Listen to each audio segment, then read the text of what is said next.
Hi everyone. I wanted to give a quick overview of milestone number 3. Um, we are moving right along and we are at the midpoint of the term. By now you should know the drill. You're going to be addressing critical elements for each of your milestones, but you must also address all 6 of the course outcomes since those are the rubric points that I use to grade your submission. So you want everything to be clear, concise, and addressed effectively. Critical element number 3 is one of the critical elements you'll be doing this week. As you know, you're going to be addressing 2 critical elements, where in previous weeks you only addressed 1. Critical element number 3 is the literature review, and it describes right here for you how you're supposed to go about gathering information about your social issue and the milestones that relate to that, and also reviewing various interventions that have been attempted in other communities and in your own community and their success or lack thereof. This is important. It sets the stage for substantiating the need for the uh, socially or culturally responsive and evidence-based intervention that you're going to apply in your community. Next, you need to address critical element number 4, which is the needs analysis. And it has a lot of specificity, so you're going to have to really pay attention and kind of check off the points as you gather the information or integrate the information into your paper so that you are sure that you have done that very thoroughly and clearly. There should be a section in your paper for the literature review. There should be a section in your paper for the needs analysis. And so in that way, what you're providing is a very clear and concise overview of these particular points. You're going to answer, what is the magnitude of the problem in your community? What resources and interventions currently exist in your community? Um, then you're going to provide a description of the impact the current resources and interventions are having on the population. Are they effective? Why or why not?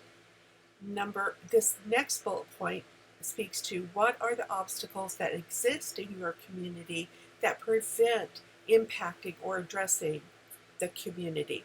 This shows that there is a gap in services, and you need to address it by implementing an evidence-based and culturally responsive strategy. So you're coming up with a new intervention that hopes to make a bigger impact, a better impact at reducing, eliminating, or preventing the problem. Why is this problem one that the community needs to address? What are the demographics of the individuals affected by the problem? So that's what you're going to provide in your needs analysis. This should not be redundant material. This should be material that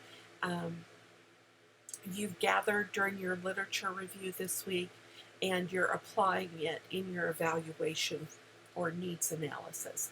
Next, you're going to have to make sure that you contextualize very clearly content for each of the 6 course outcomes. So number 1, that's the social, historical, and political trends in human services. Most of you have a good understanding of what that entails. So let's move on to the culturally responsive elements, which are in course outcome number 2. So you're going to be using the terms culturally responsive and evidence-based practices a lot during your paper, and that's fine.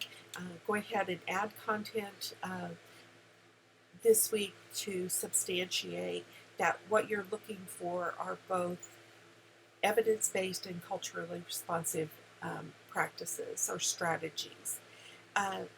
Course outcome number 3 is the legal and ethical standards. I've gone over that and provided prompts and the feedback I've provided so far about how many examples in the NOHS ethical standards there are that relate directly to what you're doing in this capstone.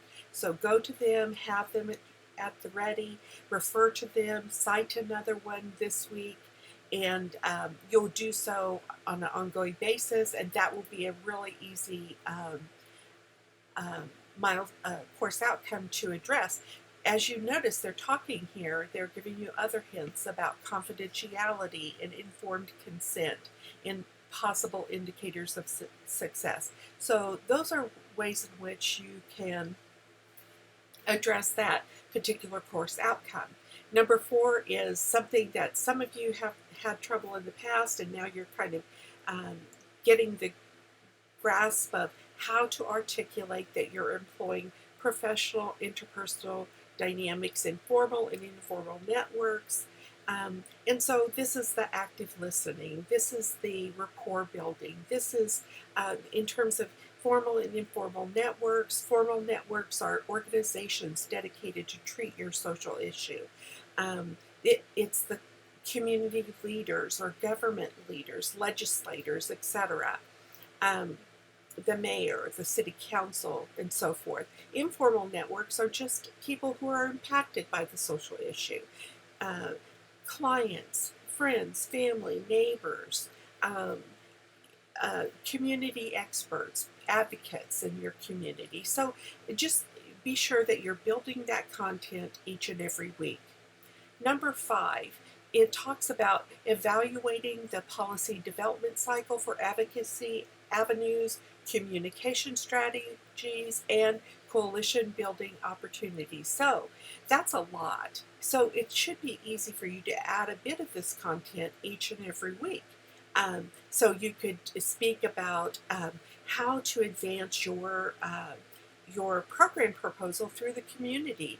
Do you need to know when the city council meets? Maybe they meet on the first Monday of the month, and you need to get on their agenda. So you talk about that. Or you're talking about communication strategies. What tool are you going to use to launch this into your community? That could be writing a letter to the mayor or to the city council. And so it's that simple. You can just decide that that's the way that you want to advance your program proposal. And then coalition building opportunities. There are likely coalitions that already exist in your community. Identify those and discuss joining with them. Or if there isn't a coalition dedicated to this, start one. Think about talking to local residents and leaders about building this coalition to effectively address your social issue. Number 6 should be a given. You're going to develop the knowledge and skills in creative and critical thinking and decision making.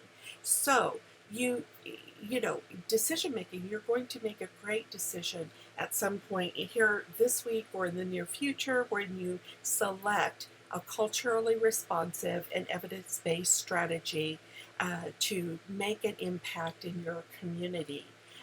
And so that's a big decision, and it's going to be a well thought out decision based on your research. You're going to demonstrate critical thinking by understanding how to address each of the critical issues or critical elements and how to incorporate content for each of the 6 course outcomes. So that takes a lot of thought and critical and creative thinking and decision making. So that should be also pretty straightforward for you. As always, I am available. Please call me. Let me know if you have any questions. I'm happy to respond to phone calls, text messages, or email. So don't hesitate to contact me. I'm happy to do so. As a matter of fact, this week I do want you to contact me and let me know when I can talk to you on the phone sometime by Wednesday, hopefully this week. so that we can do your midterm consultation. And I really look forward to getting to talk to you on the phone and answer any questions you may have. Thank you so much for all your hard work and dedication. And we're heading quickly to the end of the term, and your papers are going to be wonderful. Thanks so much. Take good care. Bye-bye.